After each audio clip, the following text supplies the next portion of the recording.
Welcome everyone to the Norton Rose Fulbright Class Action Update Series. My name is Richard Krumholz, Global Head of Litigation at the firm. And with 1,200 disputes lawyers around the world, it really should come as no surprise that we see litigation trends far sooner than our peers. Today, we welcome DeLeslie Davis, co-head of life sciences at the firm.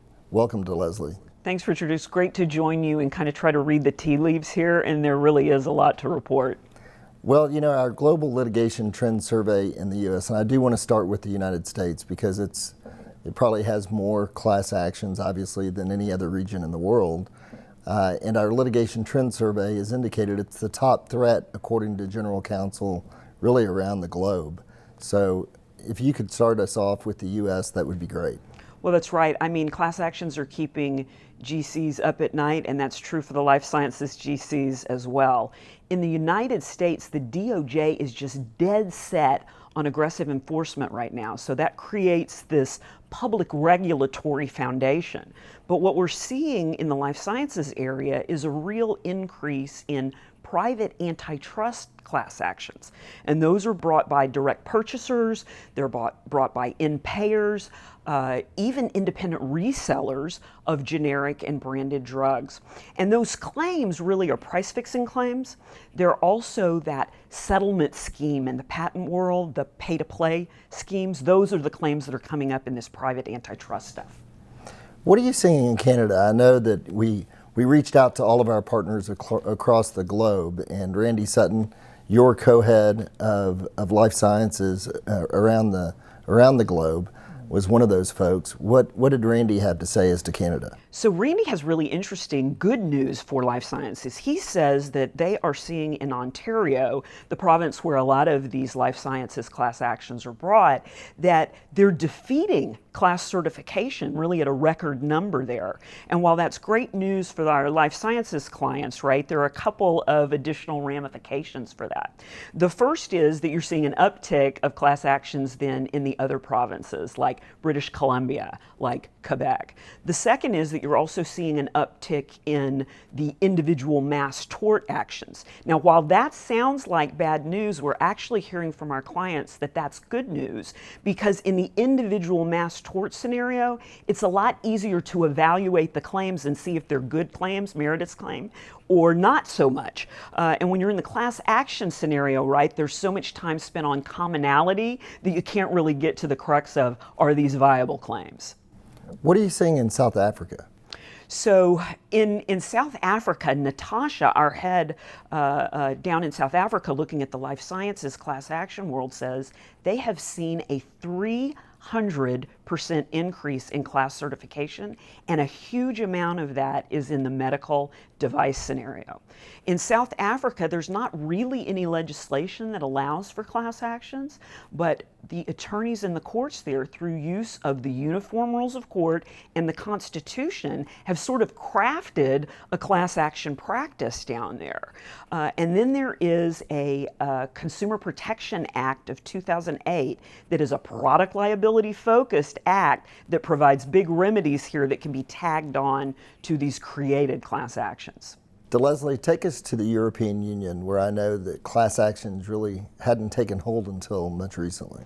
Sure. I spoke to Nicholas Smira, a life sciences partner in our Munich office, and he reported that there are big changes in the work in the EU with regard to class actions. So with the passage of the European Representative Actions Directive, a directive that mandates that EU member states must, by June of 2023, pass legislation that allows preordained consumer protection groups or agencies to pursue class redress, sound like class actions, right? That has been a sweeping change for what's going to go on in the EU.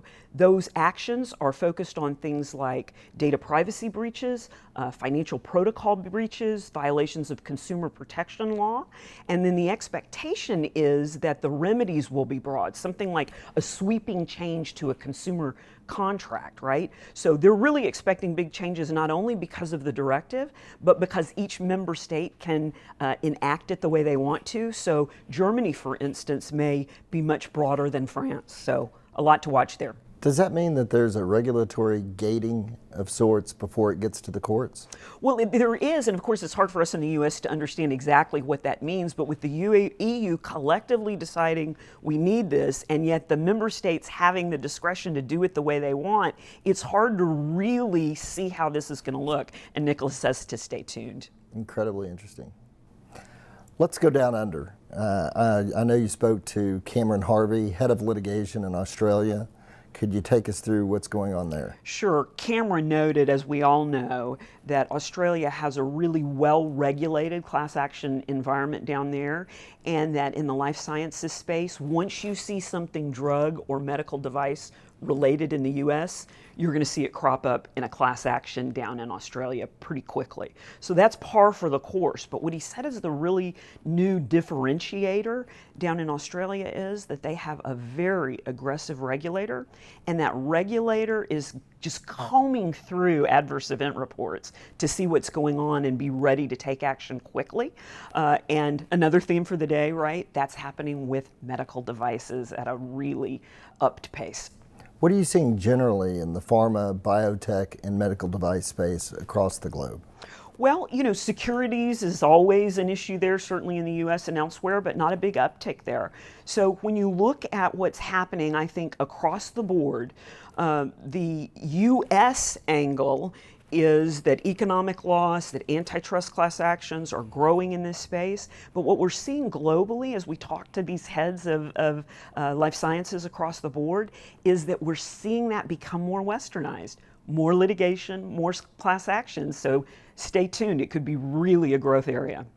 And is that the reason you think that we're seeing through our litigation trend survey that this is really the top threat that that the in-house counsel fear most? It has to be, and of course with these life sciences companies, we've got so many entities doing business across the globe that this westernization trend can be something that can be really concerning. So Leslie, thank you so much for your time today, and to our viewers, we hope that you have found this to be both helpful and educational. And if of course you ever need anything, feel free to reach out.